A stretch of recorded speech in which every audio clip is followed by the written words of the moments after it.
Hey, how's it going? Keith Morgan here for TechTyro.com, and today we're going to be taking a look at how to make a birthday cake in Blender. Recently, we have just marked our 1-year anniversary as a full-fledged website, and we're satisfied to say that we have been providing you with tutorials now, and it's been a really good ride. We've been enjoying it, and we're looking forward to seeing what else we can provide you guys in the future. So to mark this special occasion, we are going to show you how to make a birthday cake similar to the one we showed in our render here. If you follow us on Twitter or Facebook, you would have seen this already. But to focus just on this tutorial, we're going to make the basic cake with the fondant. We're also going to have the tray. I'll show you how to do a candle with a flame. And we're also going to do these icing dollops. We're only going to do a 2-tier cake to keep it simpler, and just to also get the basic idea out. We're also going to provide this free knife model, which we made back a few months ago, as our special gift to you for following us through our last year, and for continuing to support us in our endeavor. So with that, let us jump right in. So here I have just a blank blend file, and I've already deleted the default cube, and I've set up my save location, and so yeah, we're all good to go. So to start, I'm going to make the tray for the cake to sit on. So I'm going to go ahead and hit Shift-A to add a circle. We're going to leave it at the 32 vertices preset. And I'm just going to go ahead and set the fill type to nothing. We're going to tab into edit mode, making sure we're on vertex or edge selection. If we hit E to extrude in, we can right click to cancel it and leave those vertices where they are and scale in. And then we'll extrude one more time, and then we'll hit Alt-M, which brings up the merge function, and we'll do at center. So now all those vertices will collapse to the center. We're going to alt-click and select this edge ring on the outside here, and we're just going to extrude it out and scale it a little bit. This will just be a retaining edge. Just hitting 1 to go to our front view here. Also go to orthographic with 5 on our number pad. You can see we have our vertice here that we just added. I'm going to go ahead and hit G and move it up slightly. And that's just going to make a little bit of a lip. I'm going to extrude that up again and move it straight up.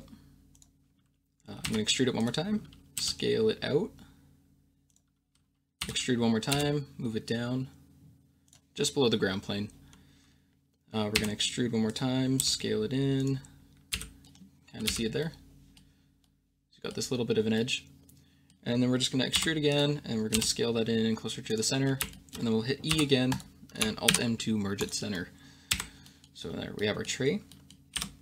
So I'm just going to tab out and we can look at that.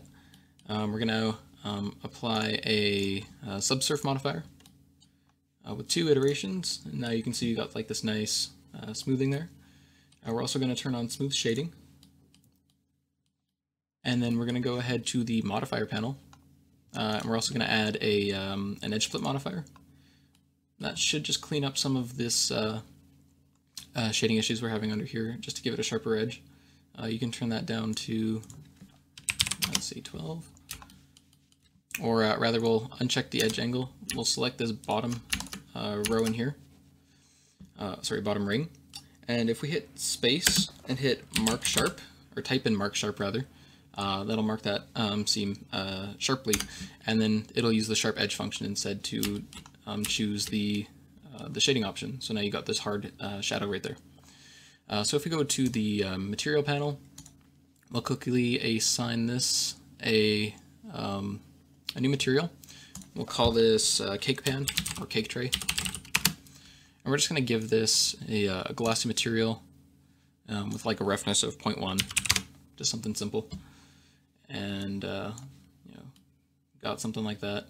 You can kind of see with that lamp illuminating the scene what the effect is. I'm going to quickly go to the World tab, click Use Nodes, under Color, choose Environment Texture. And we're just going to load up an environment map, just so we can see a little bit better what we're doing. So I just have one selected here. I got a flicker. And if we go to Perspective, you can see what's going on here. All right. I might reduce the roughness on that just a little bit to 0.05, just so you can see a little bit more reflections on that. Okay, so that'll be a good place to start. So I'm just going to go to the render tab here, and I'm just going to turn off, or go to film and turn on transparent for now, just so we aren't distracted by the stuff in the background. I'm going to hit ZZ to go back to solid view mode. I'm just going to go to the front and perspective, or sorry, orthographic. And from here, we're going to go ahead and start building one of the tiers of the cake. So I'm going to add another circle.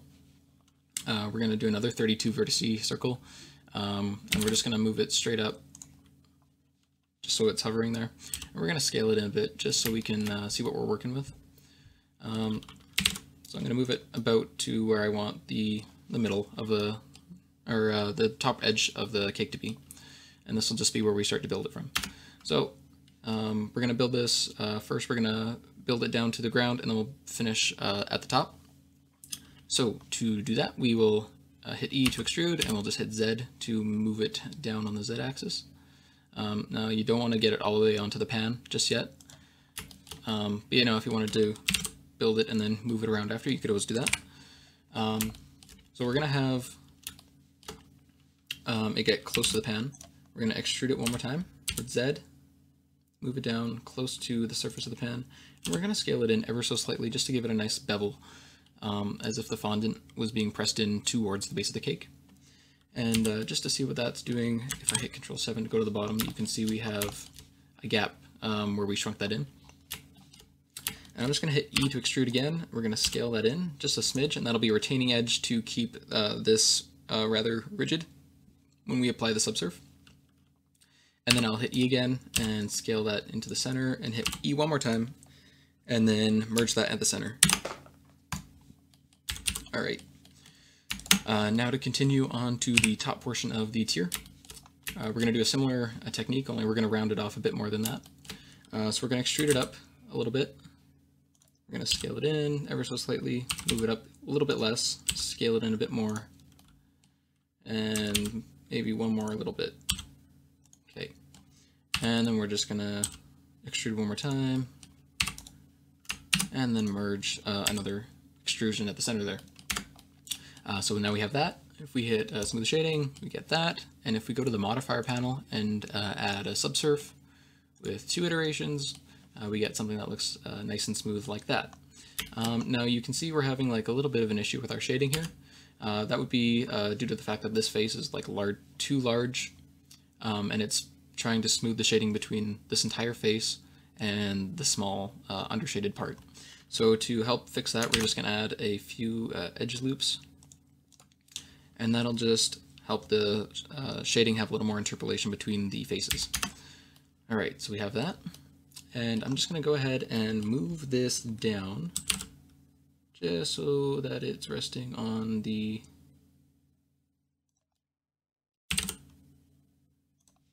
tray as so. All right, so we have that.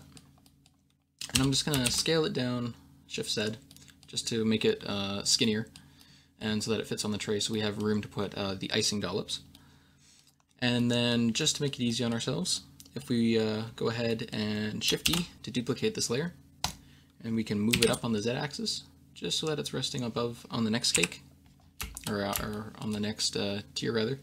If we just scale it down from that point, and move it down, something like that. Now you can make this look however you want. Like I said, we're only going to do 2 tiers just to keep it simple, and so we'll just keep going from here. So now if you have a lot of tiers at once and you're wanting to rescale them a lot, you can always reset the origin to the bottom of each tier. So what you can do is just go ahead and select a edge of vertices, or a ring of vertices there, and then hit Shift S and cursor to selected, and that'll put the cursor at the average position of all of those, which will be at the center point. Or you could have just selected that center point, depending on the kinds of faces you have down here. And then if you tab out of edit mode, go to origin and choose origin to 3D cursor, your origin for that piece will now be there. So when you move it, it'll be easier to position. And when you scale this object, it'll scale from that point instead of from, you know, the middle or the top or some other arbitrary point. So that makes it easy as well. So we have that. So that's looking pretty good. We're going to go ahead now and make the icing dollops. I'm just going to go to another layer quick, going to hit Shift S to reset my cursor to the center. And I'm going to add a circle. This one is going to have 12 vertices. And this is what we're going to use to make the icing dollops, like I said. So we're going to tab into edit mode. We're just going to select everything, scale it down, because why not? And so we're going to extrude it up. And we're just going to try and approximate the basic shape of a dollop. So if you want to grab a reference image, go for it. We're just going to approximate it here. So you know they're kind of squat on the bottom, and they more narrow near the top. But you want to give yourself enough subdivisions that you can actually work with this. So I'm just going to go ahead and extrude that one more time, and then Alt-M, and just to seal that off with a single point at the top there. And then we'll do the same at the bottom. We'll just extrude that, move it down a bit, scale it in, and we will close the bottom up there. So now we have that. Okay, so now to get the actual ridges in to the icing dollop, we're going to go ahead and Alt-click every other, or Alt-Shift-click rather, every other ring, just to get that. And if we scale it Shift-Z, it'll bring those faces in. So now you got like this star shape. And if we deselect some of these bottom faces, or sorry, bottom vertices, just so we have those, and I also cleared, we'll keep the top one there. We're going to put a small twist to this. So if we hit O to turn on proportional editing, and we hit R to rotate, and hit Z, it'll rotate it around the Z axis. And if we just scroll our wheel in to bring the influence down, you'll see the effect we're getting. So we just get something like that. You don't want to put the faces in too much, but just something to get you a nice shape. We'll put on smooth shading, and we'll add a subsurf modifier with 2 iterations. And you can see we have this nice little dollop. I'm just going to turn that down to 0 for preview just to make it fast on us, especially once we start duplicating these things. So I'm going to just name this object dollop, and we're going to hit M and move it back to layer 1. Alright, so now that object is in there, you can see it's a little bit too big for our needs. We're going to quickly just grab that bottom vertice on the dollop and hit Shift S, cursor to selected, tab out into object mode, go to origin, and origin to 3 cursor, and that'll put the base of, the origin of the dollop at the base of it. Now you could go ahead and start duplicating these and just putting them around at your own content will, but there's a few ways you could distribute these around your cake. You could either use a particle system, or in the case of this, we're going to use a duplicate group. So to do that, we're going to go ahead and select our cake here, the bottom tier, and we're just going to go ahead and select this one of these bottom edge loops. And if we hit Shift D to duplicate it, and we'll just right click to leave it in its same position. And then if we hit P to separate, and then we'll choose by selection. Now if we tab out, and we are able to select that circle now, what we can do is we'll go ahead and delete the subsurf modifier on it. And if we, we're just going to hide the cake and the base for now. We're going to select the dollop, and then we're going to shift select the ring we just made, and we're going to hit Control P to parent, and we're going to choose object. And now if you choose the ring and you go to its object tab, down under duplication, if we choose verts, it'll now put a dollop at each of the vertices of that ring. Now you can see these things are, they're offset vertically from where we need them to be, and they're also too large. So if we just shrink these down, you can get a more manageable size. We'll hit Alt-H to bring back our other objects. Now just a really lazy way to move these dollops back into place is we'll just take our master dollop, and we'll just move it up on the Z-axis till we get our shapes where we want them. And I'm just going to view the subsurf for now. If you want to have the dollops closer, or sorry, rather farther away from the cake, you can just grab that ring we used to duplicate with them with and just scale it out. And then likewise take your dollop and just scale it up till it fills in that space. And because we have the origin at the base, it'll scale where it needs to.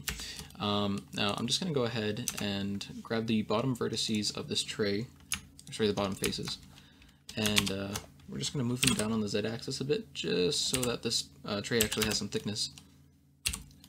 And we're going to move the ring we used to duplicate these with up a bit, just so that the dollops aren't falling through the bottom of the tray.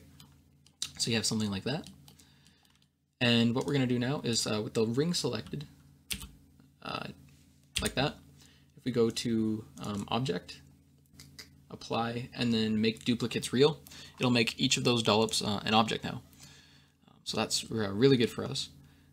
We can delete this ring now that we used to duplicate them. But like all of these are separate objects right now, which is not necessarily what we want. So instead, I'm just going to go ahead and hide all these things. We can get rid of our original dollop, or you can move it to another layer just for reference later. We'll just move it to get rid of it. And we're going to go ahead, select all of these.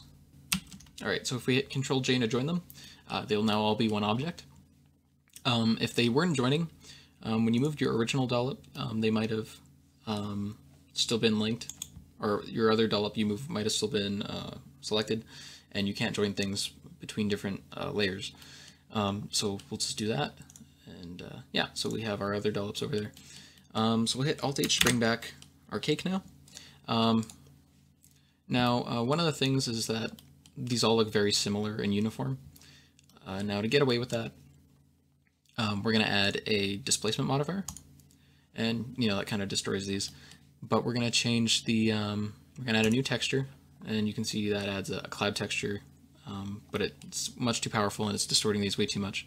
If we change the texture coordinate to global, that'll give us a little bit more control, and it'll base the displacement on the world settings as opposed to any of the object dependent settings. So we don't have to unwrap any of these things. But if we just go ahead and put the strength up just ever so slightly, say like 0.05 or something like that, it adds just enough variation to some of these that they don't look the same. Granted, they still look quite uniform, but it'll add enough individuality to them that it won't keep it looking too perfect. If we put this above the, if we move the displacement above the subsurf, the effect might be a little more obvious. And yeah, so we have something like that. So we're gonna go ahead and make a new material for these. Just for now, just a placeholder. We'll call this icing dollop. So we have that. We have our two tiers here. We're gonna make these the same color fondant, or you could have different colors. In fact, we're gonna have two colors. So this will be fondant blue, and this one can be fondant orange. All right. Now we're just gonna make one texture, or sorry, one material, and we'll just copy and paste the nodes from the node editor over to the other one when we get to that point. But now we're just gonna add a quick candle. So we're going to go ahead and do that. I'm just gonna go ahead to another layer just so we can work undistracted. I'm gonna hit Shift S and move the cursor back to the center. I'm gonna hit Shift A, add a circle, and 12 will probably work for this, with the candle being so thin. So we're just gonna scale that down, and we're just gonna do a basic stick candle, like the ones with the swirly ribbon going up it, as opposed to the numbered one we had in our example. The same material applies, and this will actually show you a nice technique to get a spiral pattern up a cylinder. So I will show you that now. So you have your circle here. We're going to go to Edit Mode and hit E to extrude it. But yeah, I'm just going to extrude that straight up, just so that we get the basic, shape of a candle. I'm just gonna, make it thin. And you can, have it as fancy or not fancy as you want. I'm just going to go ahead for the bottom face here. Just hit F, draw an end gon. That won't really matter. And same with the top. This one will be a little bit different. We're going to simulate the wax being melted. So we're going to extrude it in, and we're going to scale that in. and then we will move it downwards. So you got a little bit of an indent there. And we will just do that one more time, just so we have room for the wick. And so something like that. And we'll extrude and merge at center. Alright, so we have that. I'm going to put I'm going to put a couple guide divisions in there, just to break up the shading as well. And I'm going to tab out to object mode now just for a second, turn on smooth shading, so you get something like that. We're going to go ahead and select the bottom edge here. If we hit N to bring up the property panel and go up to the top here, we can set the mean crease to 1. When we add a subdivision, that'll keep that from getting pulled up. And we will do the same at the top here, but to a lesser extent. We'll do about a 0.5. Okay, so if we add a subdivision surface now, with one iteration, you can see we got a nice bevel there. And because we creased the bottom one here at 1, it stays nice and sharp. And we're going to also add an edge split modifier, just to bring back the shading on the bottom. And we're going to set the, we're going to turn off edge angle. And we're just going to select that bottom edge again, just like we did before with the tray. And we're going to hit Mark Sharp. You could also find Mark Sharp under the edge panel, or edge menu rather, by going Control E, and it's right there under Mark Sharp. So we have that. We're going to unwrap this now and use a basic stripe texture that you can easily make in anything, just evenly spaced stripes that repeat and tile nicely. So I'm just going to open up a panel here, go to the UV image editor, tab back into edit mode, and I'm only going to focus on these side edges for now. But I'm going to go ahead and open up the image I had made right now. It's called Candle Diffuse, and you can see we just have these basic stripes, and I blurred out a little bit. But we're going to go and we need to mark a seam first for this. So we're just going to arbitrarily choose an edge. It doesn't really matter. This works so well you won't notice where the two come together. And we're just going to go ahead and hit Mark Seam right there. So now if we go ahead and select those set of faces on the side and we hit U and unwrap, you can see we get something like that. And you know, it doesn't really matter the width of this, strictly due to the fact that you know, we get it's the same across the entire way. It doesn't matter if it's sampling 1 pixel of it or the entire image. We just made it big enough so that we can work with it a little more without having to zoom in forever. But anyways, we're gonna go ahead and choose. We will scale this up on the x-axis just so we can see what we're doing a bit better. And you want it to stay properly where you can actually work with it. So keep it in the bounds of the image, just for now. So that we can actually see how this is looking on here, we're going to quickly make up a material before we start playing around with the unwrap. So I'm going to go ahead and just add a basic diffuse for now. We're going to change our timeline to a node editor, and we're going to feed in a input texture coordinate, and we'll use the UV node, but we're going to add a texture, image texture. We're going to open up recent candle diffuse, feed UV into the vector, feed the color into the diffuse. Now if we go to rendered viewport, you can see what we got here. You know, so that could work for you if you want. The blurring of the edges, you know, helps sell the bleeding of the color in the actual wax. And it also helps sell a bit of the translucent nature of the material, even though we haven't added any translucency yet. So we have that. So I'm just going to tab into edit mode here. And I'm going to add, or sorry, I'm going to select this strip, this edge here on the edge. This edge on the end, rather. And we're going to turn on proportional editing with O. And then right here where we have the fall off type, I'm going to change it from smooth to linear. And what that'll let us do is, instead of grabbing things in this arc of influence, it'll just do a straight line of influence, which you'll see in a second. So if we hit G, or rather, before we do that, we're going to go to UVs here and hit snap to pixels. And that'll just make sure that the image moves up in pixels as opposed to the subpixel, which will help line up the edges of the unwrap.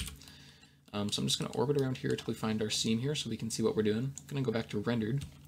And with this selected, we're going to hit G and move it up on the y-axis. So you can see with that linear fall off, we're getting a straight line as opposed to a curve. I'm just going to increase my influence until we grab just all but that first set of vertices. And we're just going to move it up until the textures more or less loop back on themselves here in the side here. So that's a pretty easy way to do that. If you have a larger space between these, you can finesse it a little bit more. You can see we have a small seam here just where some of the slopes between these lines didn't necessarily work exactly well. That's just the nature of it being so low res, but it's more than useful for what we need. So anyways, we will get back to building these materials. I'm also going to select, or I guess with these three faces selected, I'm going to hit Control-I to select the faces that we haven't unwrapped yet. Just hit U, unwrap. I'm going to scale them down and just leave them in a white spot. That'll just make sure that they are white in the image. Alright, so we have that. So let's finish building this candle material now. So we have this here. I've also generated a bump map off that using a high pass filter in Photoshop. So we're just going to add that now, and then we'll finish making all the translucency and stuff from there. So I'm going to add another image texture, put that underneath, open up the candle bump map, feed the UV vector into there, and then we can feed that directly into the displacement. Now if we go into rendered, you can kind of see what's going on here. We got this line where it's getting cut in now, but that's probably too much. And just to make sure, I'm going to add, or we'll play with that in a minute, just because we can't exactly see what's going on. So we'll go back to making the translucent nature of this actual candle here. I'm going to add a point lamp just so we can actually see what we're doing here. So we'll just move that above the candle itself, and we'll change the size to like something small, like 0.05. The emission, color, strength, well, we'll see what that does. So we go to rendered. Yeah, you can see it's really blown out on top there, but none of the light's reaching this other face. So when we start adding translucency in, you'll see that that starts to bleed through the candle. So I'm going to go ahead and add a shader, mix shader. I'm going to hit Shift D to duplicate that because we'll need two. I'm going to grab a translucent node, and we're going to mix that in with the diffuse. And we'll just also grab the color there so that they're using the same color. Now you can see that that point lamp is illuminating through the entire object now. And a good factor for this was about a 0.6 on the translucency. That's what I found worked fairly well. And you know, you could use a subsurf scattering node for this, but it's not currently supported for GPU rendering, and it's a little bit finicky. So I found this was a good workaround, and it still produced a pretty convincing result, especially when you get the lighting nice as well. Now wax is also a bit glossy, so we're going to use the second mix node to mix in a glossy node. And we're going to put the factor to 0.1. And you can see where that bump map is coming into play now in those grooves. If I put the glossy to 1, you can really see it there. Yeah, so we're going to put the factor on the glossy to 0.1. We're going to put the roughness, or we're going to leave the roughness rather at 0.2 there. And we're just going to put it to white as opposed to that medium gray it makes. And we're going to add a converter math node on this image texture feeding into the displacement or the bump map. We're going to change it from add to multiply, and we're going to set the value down to about, oh, it looks subtle enough. Yeah, yeah, about 0.5. Just something that'll break up the texture a bit for you. So we have that, and now we're going to add a quick wick. So you can do this any number of ways if you want. Simply, if you want, just do the fact that it's such a small detail, you can just add a cube, move it up into place, scale it down, and then scale it up on the z-axis. And you can add a couple subdivisions, and you know, you could bend it if you want. And I'm just using proportional editing there to do that. Just something like that. Like I said, it's a low detail, so you won't doesn't really matter, and it's going to be covered in the flame anyways, but in having this, it'll help sell the translucent as well, because you'll be able to see the wick inside of the object a little bit. You'll be able to see it soon. But we'll give that a new texture, and we'll call that wick. And we're just going to leave it at diffuse, and we're just going to have it black.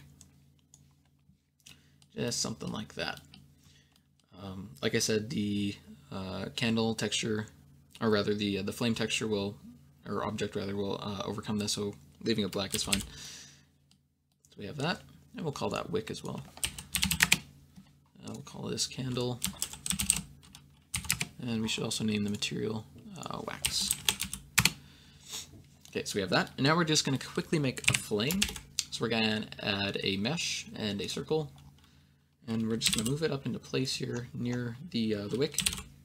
Actually, I'm just going to scale that wick up because it looks really small compared. Yeah, something like that. Alright, so we have our candle here, or sorry, the circle here for our flame. You can use a low res one as well. And so we're just going to tab into edit mode and make sure we're off proportional editing just so we can extrude safely. I'm going to extrude it up, and we're just going to make a basic flame shape. Something like that.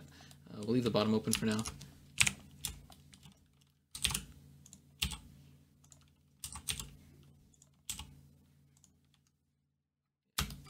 Then the top we'll extrude up, and we'll hit Alt-M and merge it at the center. And then for the inside here, we're going to actually flute it upwards towards the flame, or sorry, towards the wick.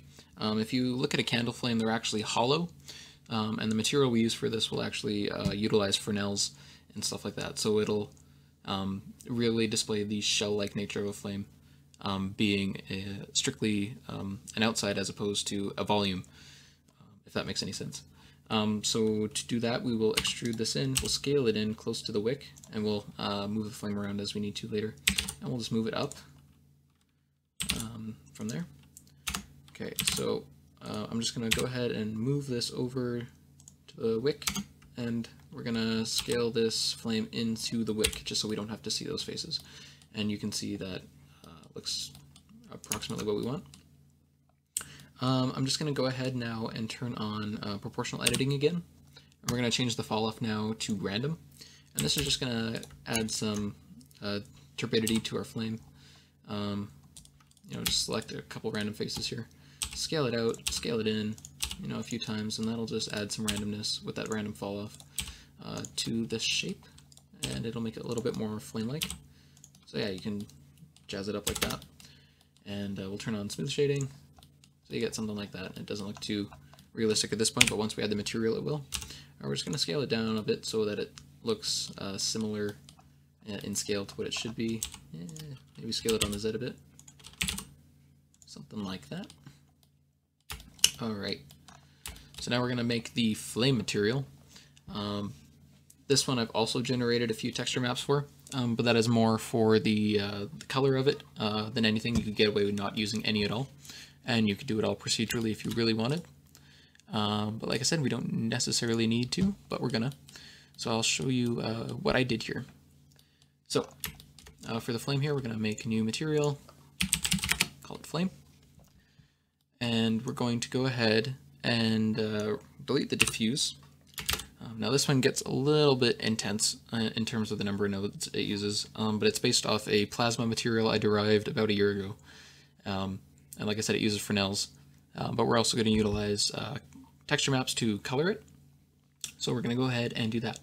So we're going to add a few mix shaders here.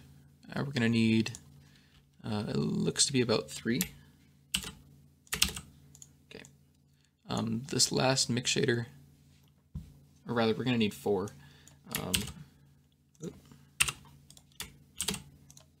The last mix shader can get fed into the surface. Yes. So the basic plasma material I first derived was using these 3 here. So what you do is you grab a shader emission, and you'll need a few of these as well. We'll need one down here. All right, so we have that. We're going to feed the emission into this mix shader, this mix shader into the bottom, or sorry, the top, and then another emission into the bottom of this mix shader. We'll feed this mix shader into the third one, and then we need transparent nodes.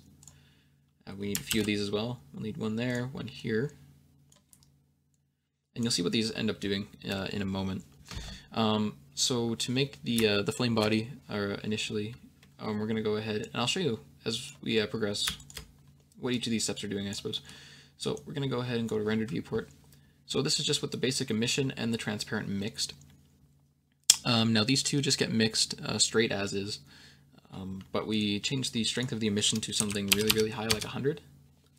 And then we mix it in at a really, really low factor, like 0.8. So it's 80% transparent, 20% emission. And yeah, so we have that. This emission down here, we do something similar. We'll set its strength to 50. And then for this one right here, this mix node, if we just put that up here, you can see if we mix it in with a input Fresnel, that'll mix in the second emission around the sides and this first one in the center. So the IOR, the default IOR works pretty well for this. I'm going to go ahead and color these emissions now so you can see what we're doing. So if we set our first emission to something orange and our second one to something yellow or red, if I set it all the way to yellow, you can see that this the second emission is getting added in like that. But this is way too intense, so that's where this final transparent mix comes in. So if we connect that, you can see what's going on there. And this one gets mixed in at 0.9. Yeah, so now you can see it's fairly soft now. But the color is a little bit off for what we need. So a nice workaround I found was this newer node under the converter section called black body. And what this lets you do is input a Kelvin temperature, and it'll output a color corresponding to the temperature of the color, or the color temperature.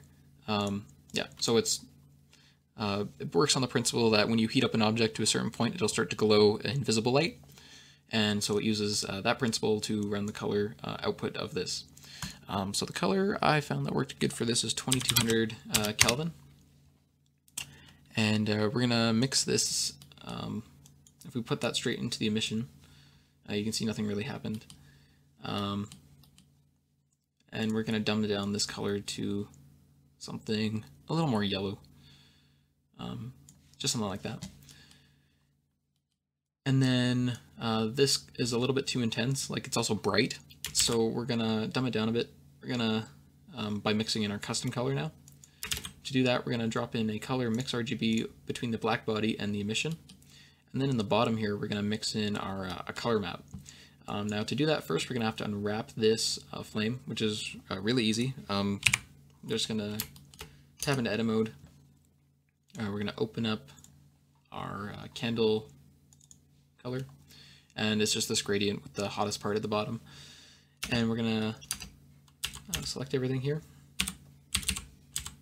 hit U and project from view. So now we have our candle here, and we're just going to scale it and move it into where we want the colors to be. Something like that.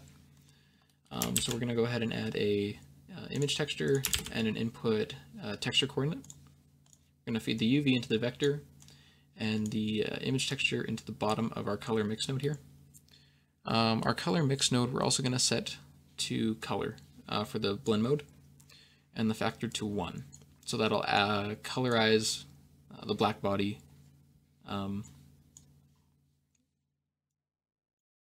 totally by this, but because this light is so intense, it'll act differently than the image texture by itself. So we're going to load in that color, and now you can't exactly see it, so we're going to mix in a bit of this.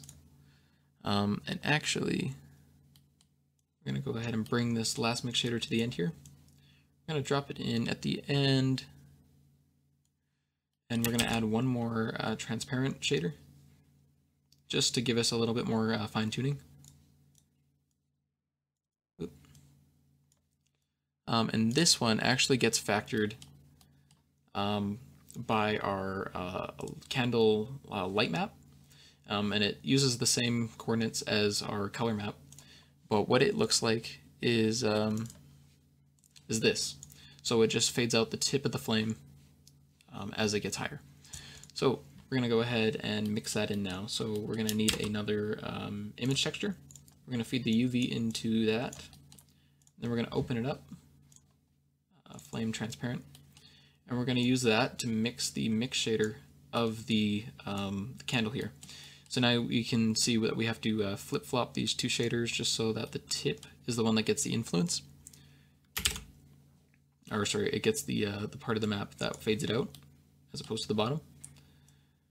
And then we're going to add a converter color ramp just to fine-tune where that fade actually occurs. So you can see if we bring up the black, it starts fading out more there. What we can do is just bump up some of this. We can change the interpolation to something that's a little more smooth, like spline. That'll let you fade it off a bit better. Something like that. So yeah, it looks a little bit subtle, but it helps everything. And yeah, you might not be able to perceive the actual color map here that we added in, but like I said as well, every little bit counts in terms of realism. It's still casting that light. It's just too bright for us to see with these RGB values. So yeah, we have that. We're actually going to use the point lamp to represent the flame light, just because a small illuminating mesh like this will be very noisy in the scene. So to be able to let that happen with our flame selected, we're going to go to the Object tab. Under Ray Visibility, we're going to turn it off to everything except for Glossy and Camera. That way it doesn't cast any light on the diffuse where the transmission passes. And it shouldn't really be casting a shadow, but just in case it does, we'll knock that out as well. And we'll call this the flame. Alright, so we have our objects like that, and we're just going to go ahead and select all of them and hit Ctrl G to join them in a group. And we're just going to call that group candle. So now we can also hit M and move these to our first layer, and we can position this on the cake.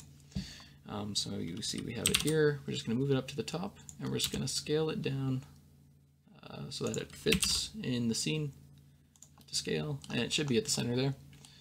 We're just going to go ahead and scale up our flame maybe a little bit, just so that it looks a little bit more to scale too. And you can start to see what this is starting to look like. So yeah, we have our candle there. It's not currently making any a light of itself, so I'm going to go back to that layer we were building it at. I'm going to grab our point lamp and move that also to the first layer.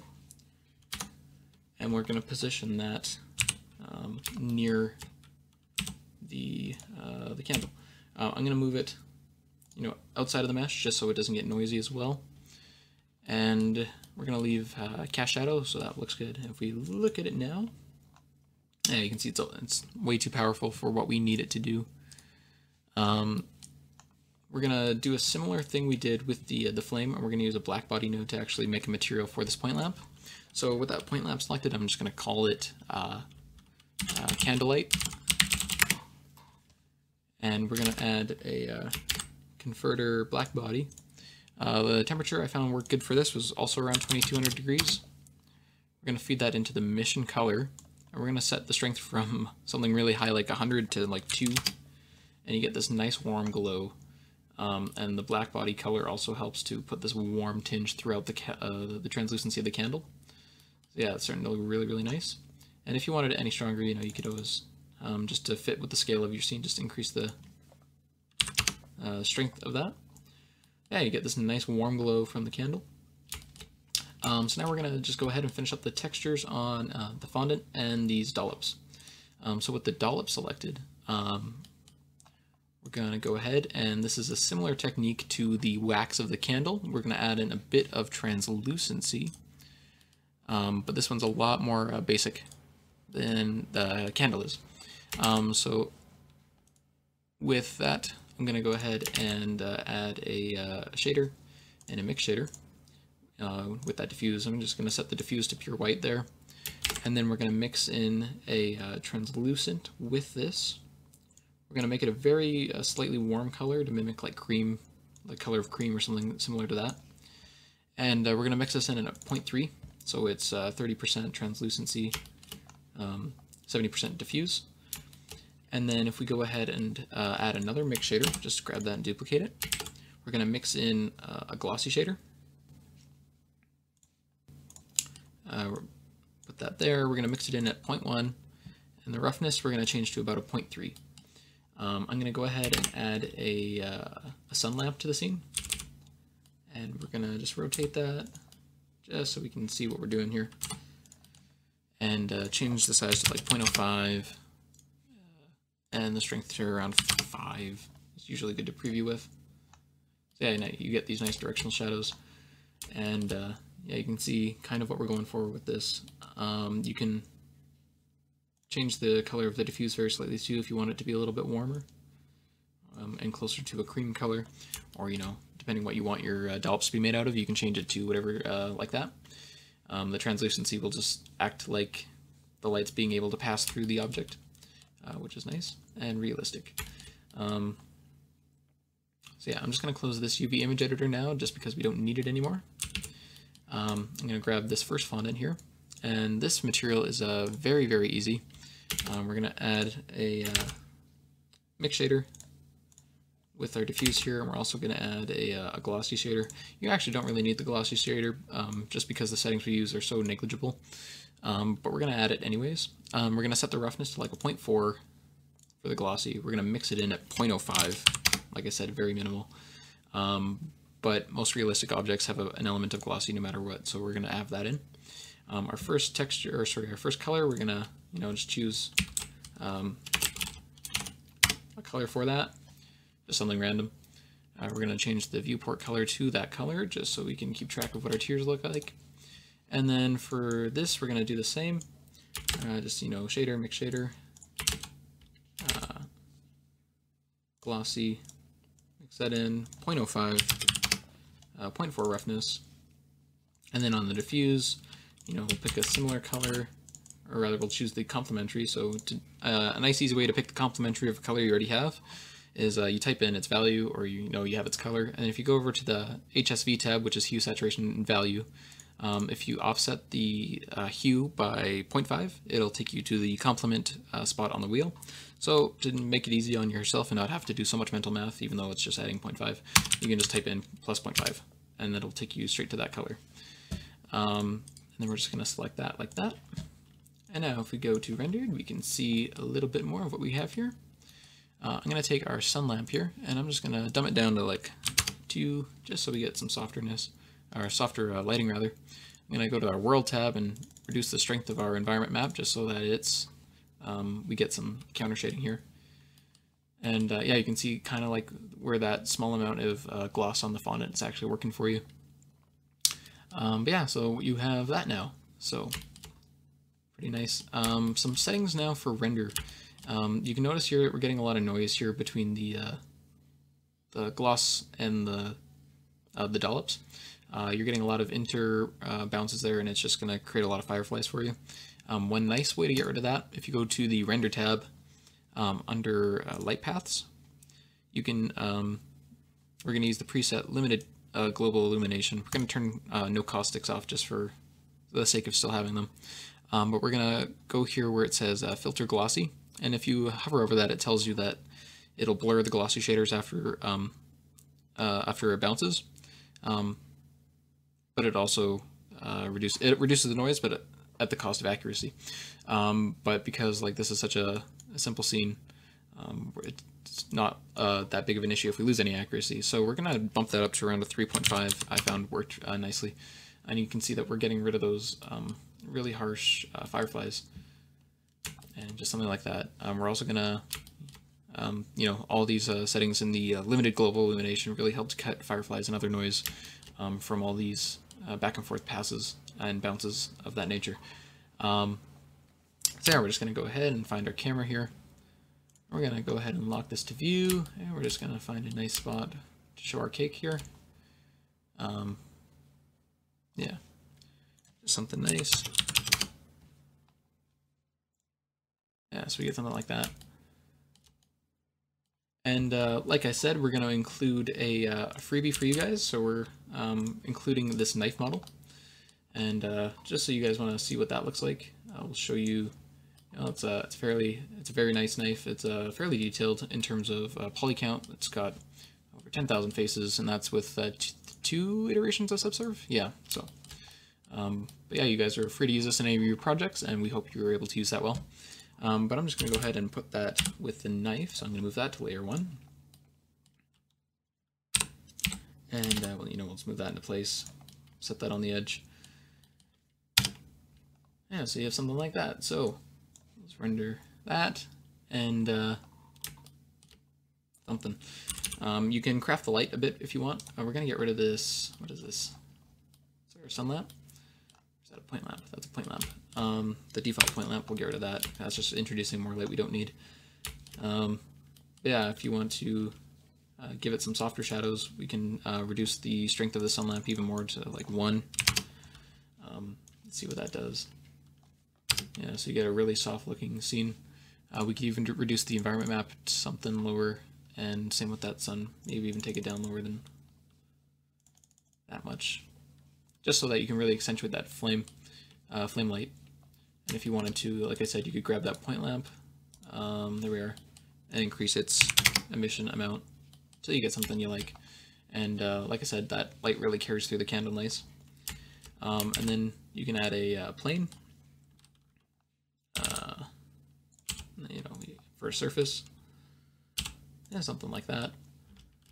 And you can see you get this nice shadow from the candle as well. We'll add another plane here. We'll just move that up. We'll find our camera here. We'll rotate, sorry, we'll scale it up. We'll rotate it on its local X by hitting X twice when we hit R. Sorry, not that. We'll hit R and rotate it on the X axis just to tilt it. And then we'll rotate it on the Z axis just to get it more or less perpendicular to the camera. Let's move it behind the camera, and we'll give it an emission material. And this will just give a nice soft diffuse light over the entire scene. So we'll choose emission, change the color to white, and you know, maybe a strength of 2. You get something similar to that. Oop. Yeah, something like that.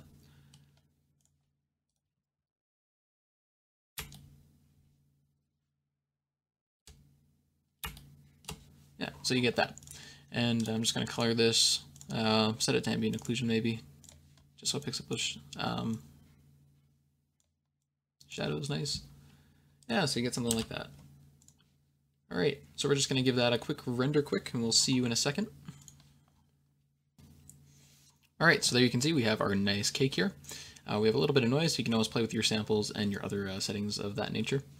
But yeah, you can see we got like this nice icing, and we have a nice knife in there. You guys can frame it however you want. The candle material is very versatile, and because it's translucent, you know, it works with the volume, and the lighting is very natural looking as well. If we actually zoom in here, it's a little low res, but you can see like the light travels through the material very nicely, and it all seems very effective. The bump mapping even on the candle accentuates some of those light passes through the material, so that's always good for your use. But that's pretty much it for this tutorial. You know, we're really happy that you guys have followed us for the last year, and we're really excited to provide you even more for 2014. It's been a blast, and we've enjoyed the ride the whole time. And we just thank you guys so much for sticking with us through it, and for always being there. So, you know, hit that like button, subscribe, share, however you want to show your support. We love you guys. And for Tech Tyro, this is Keith Morgan signing off.